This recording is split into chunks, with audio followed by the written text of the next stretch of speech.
Hello everyone, my name is Gunkula Sneetu Reddy and today I'm going to perform the MOTA system examination. The MOTA system. As you assess the MOTA system, focus on the body position, involuntary movements, and characteristics of muscles like bulk, tone, and strength, and coordination.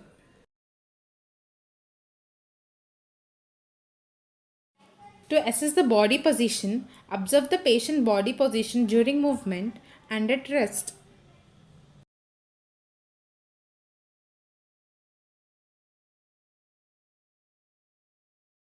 Now, watch for involuntary movements such as tremors, tics, chorea, or fasciculations.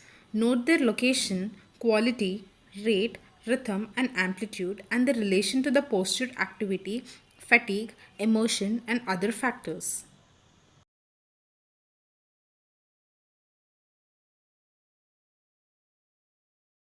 For muscle bulk, inspect the size and contours of the muscle. Do the muscles look flat or concave, suggesting loss of muscle bulk from atrophy? When inspecting for atrophy, pay particular attention to hands, shoulders, thighs, and legs. The space between the metacarpals where the dorsal interosseous muscles lie. They should be full or only slightly depressed. The thenar and the hypothenar eminences of the hand should be full or convex. Inspect for fasciculations in atropic muscles.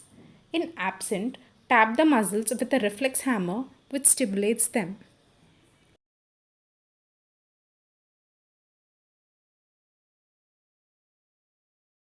To test the muscle tone, persuade the patients to reflex. Hold one hand with yours while supporting the elbow. Flex and extend patient's fingers, wrist, and elbow. On each side, note the muscle tone, the resistance offered to your movement.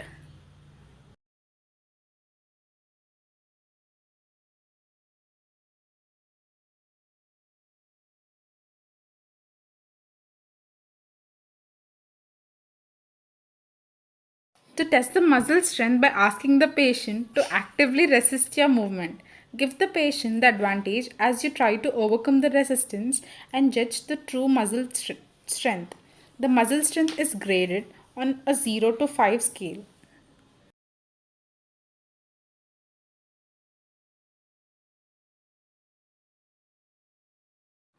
Flexion C5 and C6, which includes biceps and brachioradialis muscles, and extension C6, C7, C8, and includes triceps muscle.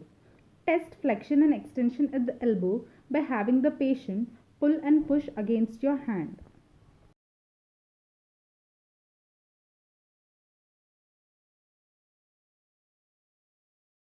Extension at the wrist, which includes C6, C7, C8, and radial nerve, and extensor carpi radialis longus and brevis muscles.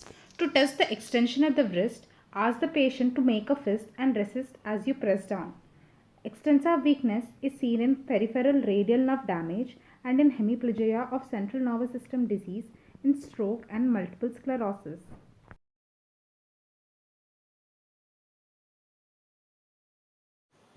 Test the grip, which includes C7, C8, and T1. Ask the patient to squeeze two of your fingers as hard as possible and not let them go.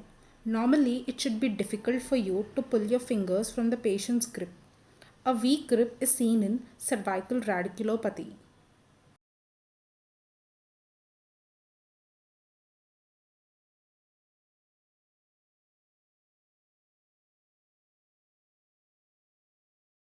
To test the finger abduction, which includes C8, T1, and ulnar nerve, position the patient's hand with palms down and fingers spread. Instruct the patient to prevent you from moving any fingers as you try to force them together. Weak finger abduction occurs in ulnar nerve disorder.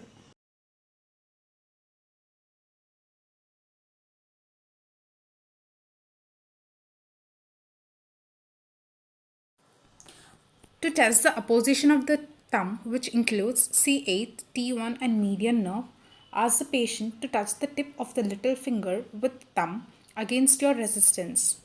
Weak opposition of the thumb suggests carpal tunnel syndrome.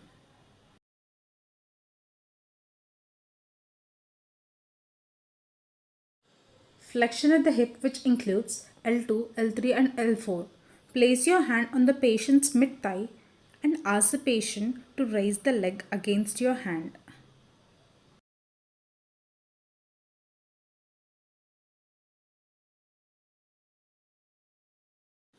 Adduction of the hips, which includes L2, L3, and L4.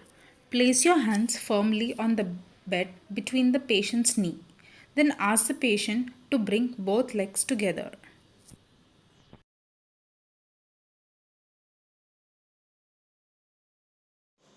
Abduction of the hips, which includes L4, L5, and S1. Place your hands firmly outside the patient's knees. Then ask the patient to spread both legs against your hands.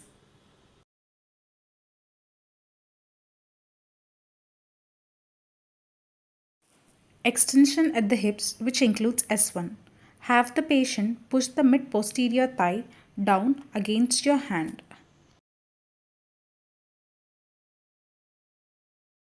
The extension at the knee, which includes L2, L3, and L4. Support the knee in flexion and ask the patient to straighten the leg against your hand. The quadriceps is the strongest muscle in the body, so expect a forceful response.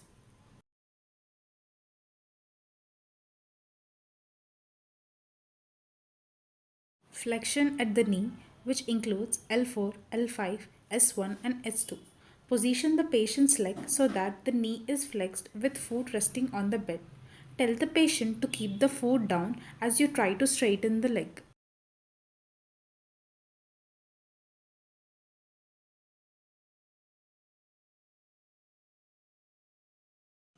Foot dorsiflexion, which includes L4 and L5, and plantar flexion, which includes S1. At the ankle, by asking the patient to pull up and push down against your hand, test for dorsiflexion and plantar flexion of the ankle.